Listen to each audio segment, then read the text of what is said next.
आरोग्य विभागाला निधी न मिळणं, खरीप हंगामासाठी खतांची उपलब्धता, अपूर्ण विकास कामं या विषयांवर करवीर पंचायत समिती सभेत सदस्य आक्रमक झाले होते। यावेळी सदस्यांनी विविध विभागांच्या कारभारावर नाराजी व्यक्त केली। करवीर पंचायत समितीची मासिक सभा राजर्षी शाहू सभागृहात पार पडली। सभेच्या अध्यक्षस्थानी सभापती सातापा पाटील होते। यावेळी उपसभापती दीपाली पाटील, गटविकास अधिकारी संदीप भंडारे यांच्यासह विविध विभागांचे अधिकारी उपस्थित होते। यावेळी सदस्य संदीप पाटील यांनी आरोग्यमंत्री नामदार प्रकाश आंबेडकर यांच्या जिल्ह्यातील करवीर तालुक्यातच आरोग्य विभागाला पुरेसा निधी दिला जात नसल्याचा मुद्दा उपस्थित केला। आरोग्य विभागाच्या इमारती आणि सादिलवार खर्चासाठी निधी तातडीनं उपलब्ध करून द्यावा असा ठराव त्यांनी मांडला।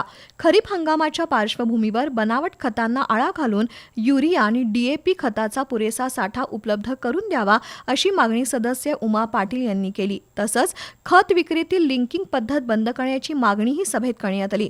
सदस्य बळीराम कळके यांनी चिखली इथल्या चुकीच्या गटर कामामुळे 2 एकर शेती दलदलीत गेल्याचा प्रश्न उपस्थित केला। तसंच प्राधिकरणातील 13 गावांमध्ये नळ जोडणीसाठी जादा शुल्क आकारल्याचा आरोप केला।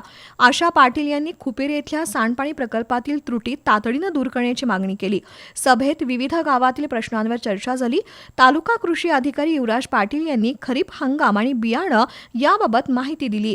तसंच तालुक्यातील ग्रामपंचायतींनी सहाय्यक कृषी अधिकारी यांना कार्यालय उपलब्ध व्हावं अशी मागणी केली। महावितरणचे उपकार्यकारी अभियंता विनायक पाटील यांनी स्मार्ट मीटरबाबतची माहिती दिली। दरम्यान बांधकाम, आरोग्य, शिक्षण, कृषी आणि वाहतूक विभागांशी संबंधित प्रश्न उपस्थित करत सदस्यांनी अधिकाऱ्यांकडून ठोस कार्यवाहीचीही मागणी केली आहे।